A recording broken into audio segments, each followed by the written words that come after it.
Caroline, Willy, D-Mase, 102.5, 106.3 The Game and the Game Nashville app. We are streaming live on Twitch, Twitter, YouTube, and Facebook Live every single day.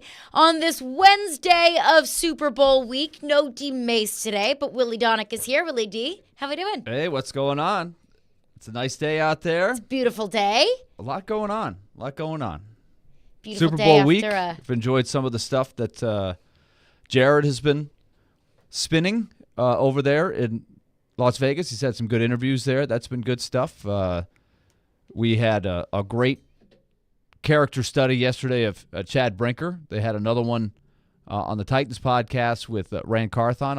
I enjoy listening to that, trying to get a feel for how they're going to do their thing. And I'm enjoying the bye week here. Just not having any games until Saturday for the Predators. So I've been Mr. Couch Potato, just watching all kinds of college basketball games and stuff like that. Yeah, I watched change of pace. I watched the Oilers try to chase history last night and come up short. The champions got them. So a rude awakening for Edmonton on the other side of the break. I'm sure they did not want to take the bye week, but that's what the players chose to do.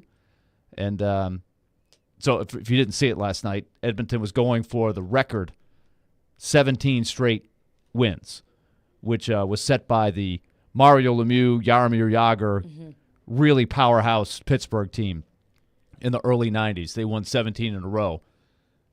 And they were one away, but Vegas, who probably benefited from the break because they had a lot of injured guys, they got some of them back, I noticed, and they did the Vegas thing. They contained the explosive Oiler team, and that's got to be something that will be in the back of everybody's mind is the Oilers have got these great players.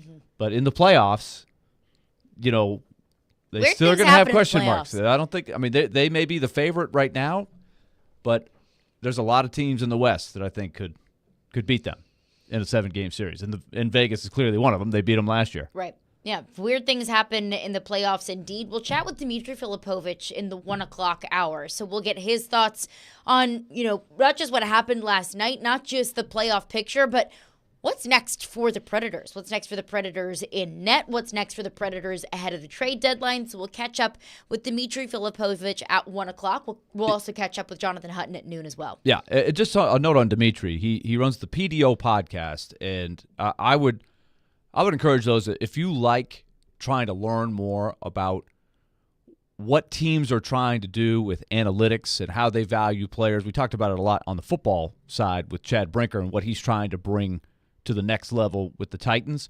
Dimitri is really good at talking about that stuff. So that's kind of what we're going to find out is what is Dimitri seeing in the underlying numbers of the Predators. He studies this stuff as well as anybody. We talked about Dom yesterday. Dom Lucian, he's a good one as well. Dom's model, as he calls it, had the Predators with a legit shot to get the last wild card spot based on the numbers that they've put up. What is their statistical profile? We'll take it maybe a step further with Dimitri. So that's good. And a little later, we'll also talk about the debacle at Memorial Gym last night. It's really tough.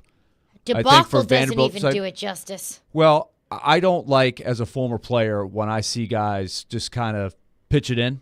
And their morale to this point is at a level where I just feel like they don't have the competitive edge. They just kind of are resigned to getting beat. The game, they can't contain the game in the first half. That's happening way too often.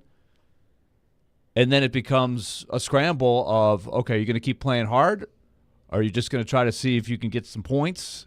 Are you going to try to and I don't know how many dunks Kentucky got in the second half. It had to be double digits in the second half. And there's just I didn't see the pushback that I would have liked. I'd almost rather see somebody get I don't want to say hurt somebody, but foul somebody hard, get a flagrant foul, show